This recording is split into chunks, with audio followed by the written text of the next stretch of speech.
It's really about the future of functional medicine being informational, and apoptosis is such a great entryway into the conversation because, as you likely know, it's programmed cell death. And in research on cancer, which has been a focus of my past 8 years, on Greenman Info, I've indexed 2,200 studies on basic foods and spices inducing programmed cell death in cancer cells.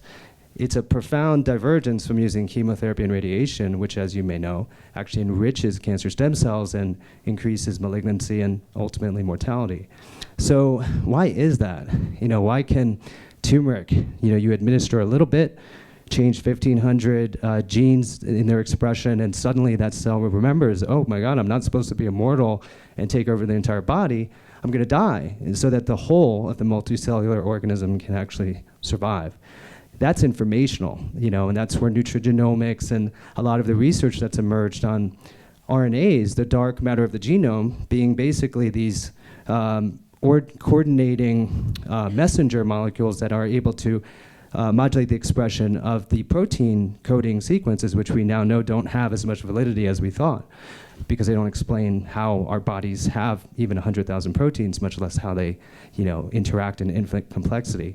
So foods have these little nanoparticles called exosomes that have microRNAs that actually can enter into the cells that are misinformed and acting like cancer cells selfishly, and help them to remember their blueprint, awakening them to what it is they're supposed to do in the whole. There's a poetry, of course, death being fundamental to life. We are basically dissipative structures constantly undergoing turnover, in real time, like life, death, life, death.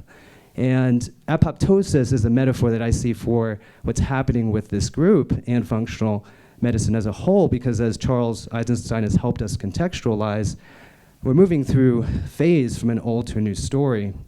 And even in practices where you're healing the patient or you're helping them to access the self-healing that's occurring all the time, and suddenly their illnesses fall away, you don't have a viable business model. The infinite growth model, right, for allopathic medicine, suppressed symptoms of chemical exposure with more chemicals, is ingenious, of course, and it has this infinite trajectory, which ultimately results in the consumption of biological resources, us, for the system. I think it was Deepak Chopra who said, more people make a living off of cancer than die from it. And that's actually a fact, right? It's a multi-trillion-dollar industry.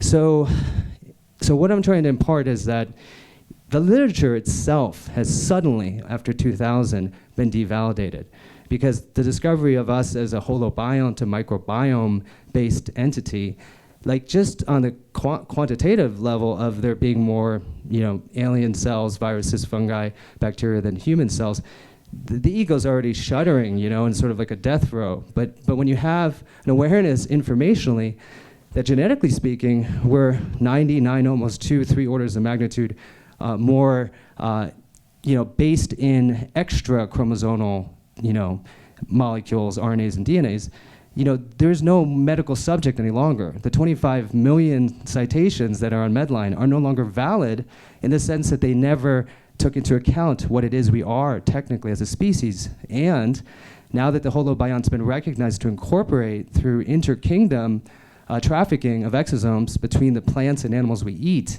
even the boundaries between our species and the animals we eat are no longer present. So in other words, we're reaching a point, it's like a Zen-like self-disassembly.